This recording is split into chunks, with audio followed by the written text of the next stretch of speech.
My name is Sarah. I am 45 years old now. This is my story. It is a story about love, mistakes, and learning. It is a story about finding happiness when you think it is gone forever. 10 years ago, I was 35. I lived in a small town with my husband Mark. We had been married for 15 years. Mark was a good man, but our marriage was not happy anymore. We did not talk much. We did not laugh together. Every day felt the same. Wake up, go to work, come home, eat dinner, watch TV, go to bed. I worked at a library. It was a quiet job. I liked books, but I felt lonely. My life felt empty. I thought, is this all there is? Will I be unhappy forever? One day, a new person started working at the library.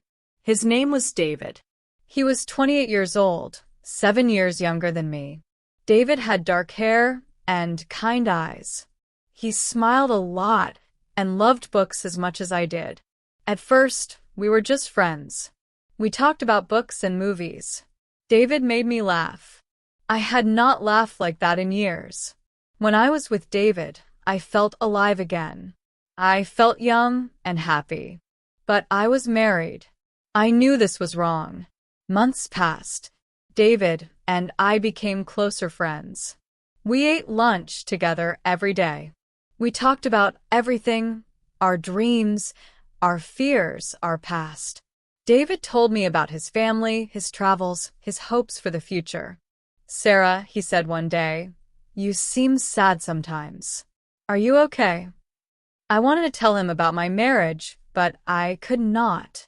Instead, I said, "I'm fine, just tired." But David was smart. He knew something was wrong. He was patient and kind. He never pushed me to talk, but he was always there when I needed a friend. One evening, we stayed late at the library. We were organizing new books. The library was empty and quiet. David was telling me a funny story when suddenly he stopped talking. He looked at me with those kind eyes. "Sarah," he said softly, "I think I love you." My heart stopped. I had been trying not to think about my feelings, but I knew the truth. I loved him too. "David," I whispered, "I love you too. But this is complicated. I'm married." "I know," he said, "but I can't help how I feel." We stood there looking at each other. Then, for the first time, he kissed me. It was gentle and sweet. I felt like I was 17 again, having my first kiss. But when I went home that night, I felt terrible. I looked at Mark watching TV, and I felt guilty. What was I doing? David and I began a secret relationship. We met after work sometimes. We went to cafes in other towns where nobody knew us. We talked for hours. David made me feel beautiful and interesting. He listened to everything I said. "You're so smart," he would say. "You're so funny." Mark doesn't know how lucky he is. For the first time in years, I felt happy. But I also felt guilty every day. I was lying to Mark. I was lying to everyone. At home, Mark noticed I was different. "You seem happier lately," he said one evening. "Do I?" I tried to sound normal. "Yes." "It's nice. Maybe we should go out to dinner this weekend." I felt terrible. Mark was trying to be a good husband, and I was having an affair. The secret was hard to keep. Sometimes at work, David would look at me in a special way, and I was afraid people would notice. Sometimes he wanted to hold my hand, but I said no. "I hate hiding," David said one day. "I want to tell the world I love you." "We can't," I said. "People will talk. They will say bad things about us." "About the age difference?" David asked. "About everything. About me being married. About you being younger. About us working together." David was patient, but I could see he was not happy about hiding our love. After 6 months, everything changed. One day, my friend Lisa saw David and me having coffee together in the next town. Lisa worked with Mark. The next day, Lisa called me. Sarah, I saw you yesterday with a young man. Who was he? My heart was beating fast. Just a friend from work, I said. Sarah, you looked very close. People might talk. I was scared. If Lisa suspected something, maybe others did too. That evening, Mark was acting strange. He was quiet during dinner. Finally, he said, Sarah, we need to talk. About what? I asked, but I knew. Lisa called me today. She saw you with someone. She's worried about you. I felt sick. Mark, he's just a friend. Sarah, are you having an affair? I could not look at him. I could not lie anymore. Yes, I whispered. Mark was quiet for a long time. Then he said, Who is he? Someone from work. How long? 6 months. Mark put his head in his hands. Sarah, why? What did I do wrong? I started crying. It's not your fault, Mark. We're not happy anymore. We haven't been happy for years. So, you found someone else? Someone younger. It's not about his age, I said. How old is he? 28. Mark looked at me like he didn't know me. 28? Sarah, what are you thinking? Alexander was right about the danger. His enemy, a man named Vincent Russo, had found out about Emma. Vincent wanted to destroy everything Alexander cared about. We know about the nurse, Vincent told his men. She saved his life. Kill her, and we hurt him where it matters most. Alexander's men were watching Emma's house, but Vincent was clever. He waited for the right moment. One evening, Emma was walking home from the hospital. It was getting dark. She did not see the men following her. When she reached her house, 3 men grabbed her. They put a bag over her head and took her to an old building. Tell us where King keeps his money, they said to Emma. I don't know. I don't know anything about his business. Emma cried. But they did not believe her. They thought Alexander had told her his secrets. When Alexander found out Emma was missing, he became very angry. All his men had never seen him so upset. Find her, he ordered. Find her now. Alexander used all his power to look for Emma. He called people who owed him favors. He sent his men everywhere. He would not sleep until Emma was safe. It took 2 days to find her. She was hurt but alive. Alexander came to rescue her himself.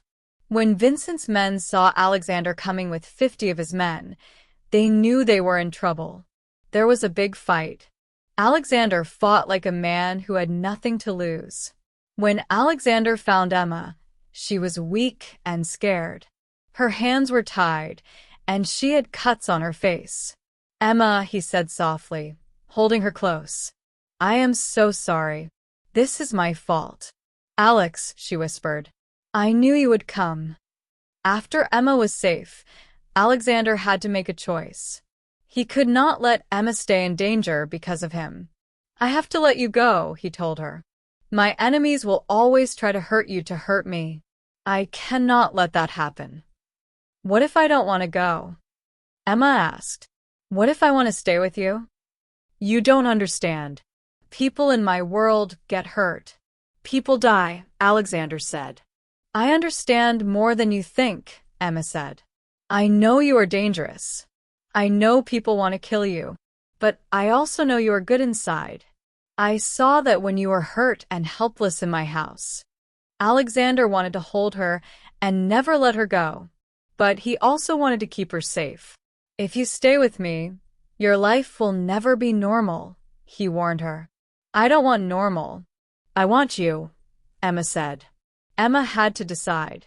She could go back to her quiet life as a nurse. She could be safe and normal, or she could stay with Alexander and live in his dangerous world. She thought about the 3 days when Alex was in her house. Those were the happiest days she had ever had. She thought about how empty she felt when he left. I choose you, she told Alexander. But I have conditions. What conditions? He asked. No more lies between us. If we are together, we tell each other everything, Emma said. And Alexander asked. And I want to keep helping people. I want to keep being a nurse. That is who I am. Alexander smiled. It was the first real smile Emma had seen from him since he told her the truth. I can arrange that. I will build you the best hospital in the city. You can help as many people as you want.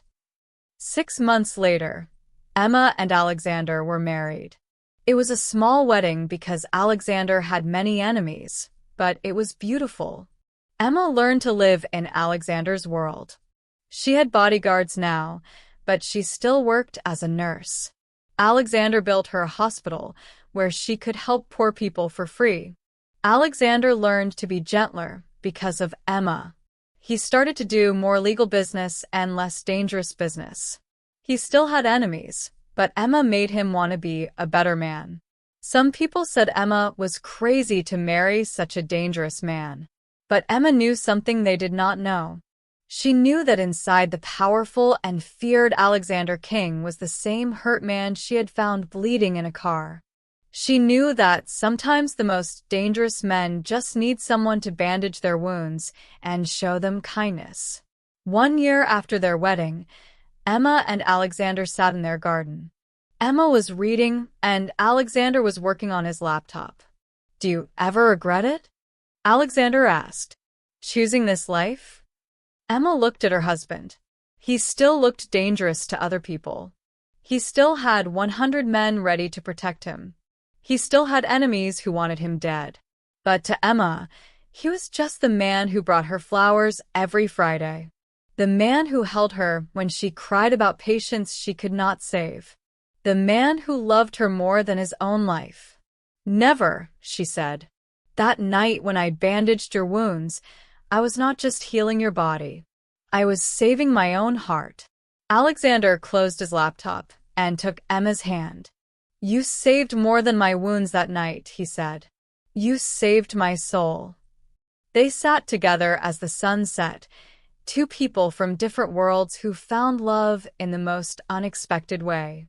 Emma had learned that sometimes the most beautiful stories begin with a stranger bleeding in the rain. And sometimes, when you help someone in their darkest moment, you find the light you have been looking for your whole life. The next day would bring new challenges. Alexander's world would always be dangerous. But they would face everything together, because Emma had proven that love could heal any wound, and Alexander had learned that true power came not from fear, but from protecting the people you love. We talked all night. Mark was hurt and angry, but he was also sad. I thought we could fix our marriage, he said. Maybe we can, I said, but I didn't believe it. Not if you're in love with someone else, Mark said. He was right. The next few weeks were terrible. Mark wanted me to stop seeing David and try to save our marriage. David wanted me to leave Mark and be with him.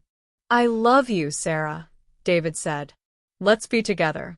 Really together. It's not that simple, I told him. I've been married for 15 years. I have a house, a life. But are you happy with that life? David asked. No, I wasn't happy. But leaving felt scary. Mark tried to change. He bought me flowers. He wanted to take me on dates. He said, Sarah, I know we had problems, but we can fix this. Please don't throw away 15 years. But it was too late. I realized I had been unhappy for so long. Meeting David didn't just show me love. It showed me what I was missing. People at work began to notice something was wrong. I was sad and distracted. David looked unhappy too. One day, my boss called me into her office. Sarah, is everything okay? You seem upset lately. I'm fine, I lied.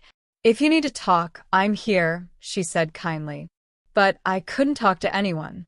I felt alone with this big decision. Soon people in our small town knew about the affair.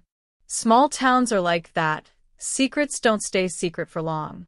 I went to the grocery store, and people looked at me strangely. Some women I knew stopped talking to me. I heard them whispering. She left her husband for a younger man. How embarrassing at her age. Poor Mark. He's such a nice man. It was hard to hear these things, but some people were kind. My sister called me. Sarah, I heard what happened. Are you okay? I don't know, I said honestly. Do you love him? Yes. Then maybe you should be brave, she said. My best friend from college also called. Sarah, life is short. If you're not happy, change it. Don't worry about what people think. But David was suffering too. People at work talked about us. Some people thought it was wrong because of our age difference. Others thought it was wrong because I was married. David's friends gave him advice. Man, she's older and married. This will only bring you problems. But David didn't care. I love her, he told them. Age doesn't matter when you love someone. After 2 months of pain and confusion, I made my decision. I couldn't keep hurting everyone, Mark, David, and myself. I sat down with Mark one evening. Mark, I'm sorry, but I can't stay. I'm not happy, and that's not fair to either of us. Mark cried. I cried too. We both knew our marriage was over, but it still hurt. I hope he makes you happy, Mark said finally. I hope you find happiness too, I said. It took 6 months to divorce. It was sad and difficult. We split everything fairly. Mark kept the house because he loved it more than I did. During this time, David waited for me. He was patient and supportive. Take all the time you need, he said. I'm not going anywhere. Some people said David was just using me. He's young, they said. He'll leave you for someone his own age soon. But David proved them wrong. He stayed with me through all the difficult times. He held me when I cried. He listened when I was scared. When my divorce was final, David and I moved in together. We rented a small apartment in the next town. It was a new start for both of us. Living with David was wonderful. He was fun and romantic. He cooked for me. He surprised me with little gifts. He made me feel loved every day. But it wasn't always easy. People still talked about our age difference. When we went out, sometimes people stared. Sometimes they made comments. Look at her with that young man. How embarrassing. He must be after her money. At first, these comments hurt me. But David always said, Sarah, let them talk. We know the truth. We love each other. David's parents were nice to me, but I could see they were worried. They thought I might break their son's heart. My parents worried too. They thought David might leave me. Are you sure about this, Sarah? My mother asked. He's so young. What if he wants children? What if he changes his mind? These questions scared me sometimes. David was only 29. I was 36. What if he wanted things I couldn't give him? But our love grew stronger every day. David and I learned about each other. I learned that age really didn't matter when two people truly connected. David taught me to see life differently. He was more adventurous than me. He wanted to travel, try new foods, meet new people. With him, I became braver. Let's go to Italy, he said one day. I've never been to Europe, I said. Perfect. First time for everything. We went to Italy. It was the most beautiful trip of my life. David held my hand as we walked through Rome. We ate pasta and drank wine. We laughed until our stomachs hurt. I also taught David things. I helped him understand that love needed patience and compromise. I showed him how to build a home together, how to be happy with quiet moments. I love how peaceful you are, David told me. You make me feel calm. We found a balance. David's youth gave me energy and joy. My experience gave him stability and wisdom. But life wasn't perfect. After 1 year together, we faced our first big challenge. David's best friend got married. At the wedding, all of David's friends brought girlfriends who were young, 25, 26 years old. I felt old and out of place. The young women talked about things I didn't understand, new music, social media trends, places I'd never been. They looked so beautiful and fresh. I watched David talking and laughing with them, and I felt jealous and insecure. Maybe they're right, I thought. Maybe David should be with someone his own age. That night, I was quiet. David noticed. "What's wrong?" he asked. "Nothing," I said. "Sarah, I know you. Something's bothering you." Finally, I told him how I felt. "Those girls tonight, they were so young and beautiful. Maybe you should be with someone like them." David looked shocked. "Sarah, are you crazy? I chose you. I love you, not them. But they're your age. They understand your world better." David took my hands. "Sarah, listen to me. I don't want my world without you in it. Those girls are nice, but they're not you. You're smart, funny, kind, and beautiful. You understand me better than anyone ever has." His words made me feel better, but the insecurity didn't completely go away. 6 months later, we faced another test. David got offered a job in another city.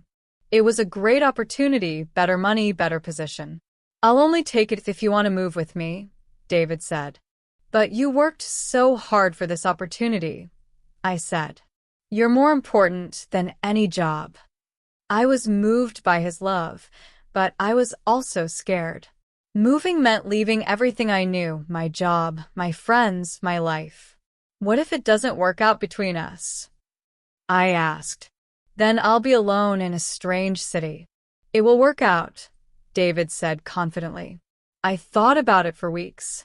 Finally, I decided to trust our love. We moved to the new city together. The move was good for us. In the new city, nobody knew our history. People saw us as just a couple in love. The age difference didn't seem to matter as much. David succeeded in his new job. I found work at a university library. We made new friends together, couples of different ages who accepted us just as we were. 3 years after we first met, David and I were truly happy. We had built a life together. We had a nice apartment, good jobs, and great friends. But I still sometimes worried about the future. I was 39. David was 31. "Do you want children?" I asked him one evening. David thought for a moment. "Maybe someday." "Do you?" "I don't know if I can have children at my age." "If we can't have children, that's okay. I just want to be with you." "But what if you change your mind? What if you wake up one day and realize you want a young wife and babies?" David pulled me close. "Sarah, stop worrying about the future. I love you today. I'll love you tomorrow. I'll love you when we're both old." His words comforted me, but deep down, I still had fears. When I turned 40, I felt depressed. 40 seemed so old. David was still only 32. "I'm getting old," I told him. "You're beautiful," he said. "I have wrinkles now. I love your face exactly as it is." But I couldn't help comparing myself to younger women. When we went out, I noticed how David's eyes never wandered to other women, but I still felt insecure. One day, a 25-year-old woman started working in David's office. She was beautiful, smart, and single. She clearly liked David. David told me about her. "Her name is Emma.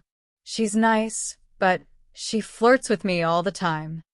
"Maybe you should flirt back," I said, half joking but also testing him. "Sarah, are you serious? I would never do that. I love you." But I couldn't stop thinking about Emma. She was 15 years younger than me. She could give David children. She could grow old with him instead of growing old before him. My insecurity almost destroyed our relationship. I became jealous and suspicious. I questioned David about work every day. Where did you eat lunch? Who did you eat with? Did you talk to Emma? David was patient at first, but eventually he got frustrated. Sarah, you have to trust me. I chose you. I keep choosing you every day.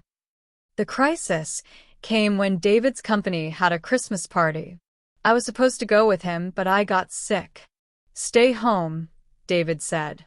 I'll go alone.